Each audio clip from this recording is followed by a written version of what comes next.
Hindi sa kulay ng balat na susukat ang halaga ng isang tao.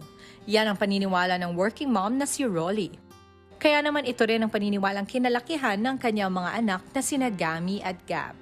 Ano yung constant struggle na pinagdadaanan mo ng mga anak mo na lagi mo silang tinuturuan how to overcome? Lagi ko rin bate, hello Kakulays. Ang pinaka-struggle namin is yun nga yung nabubuli sila because of their skin color. Because ang skin color nila ay Kayumanggi or more, ganito po.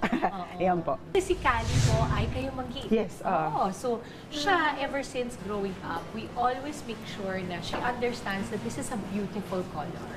And not necessarily dahil maputi or kayumanggi siya, but because ito yung ibinigay sa kanya. Nakaranas ng pangungutya si Mommy Rolly dahil sa kanyang balat noong bata pa siya.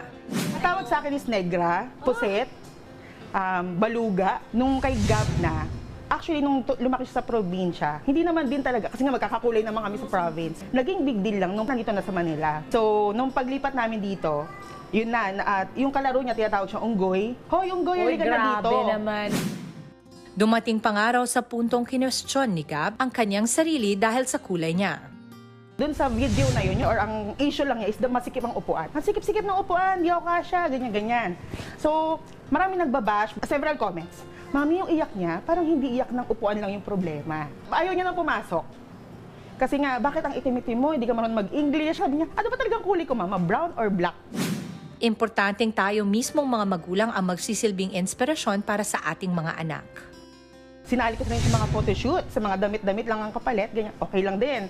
Para lang maano niya yung confidence niya. Ang maganda doon sa kids ko, independent na rin. And then may empathy na sila towards other kids. It's important to note na itong pag-uusap natin, it's not because mas magandang kulay Yes. ang kayumanggi, mas magandang kulay ang maputi. Hindi eh. What you're trying to empower really is that kahit anong kulay ng balat mo, kung magiging masaya at confident Yes. ka, at hindi mo yun gagamitin para makapagmutya ng iba. Hinihinam lang ako ng tips sa'yo pagdating sa mga magulang who are going through something similar. Pero hirap sila, hindi kagaya mo na magbigay ng inspirasyon sa mga anak. Tayo yung magiging voice ng ating mga anak and at the same time the mirror. So, dapat laging kalmado. Dalawa lang na yun. Nagkaroon ng confidence, empathy, ayan. Tapos, independency din. Yeah. Parang ganun. Kasi if ever wala ako or wala yung tatay nila sa tabi nila, alam na nila kung paano ipagtatanggol yung sarili. Developing a very strong inner voice para yung confidence sila kahit anong bangga sa kanila, Yes. ng kahit na sino, hindi magigiba. Opo. Kasi buo kayo sa pamilya at buong pagkatao nila sa loob ng kanilang mga tahanan. Thank you, Mommy!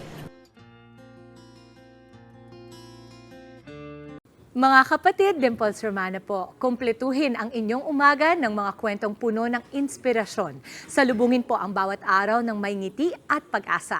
Kaya't mag-subscribe na po at mag-follow na sa aming social media pages ng News 5.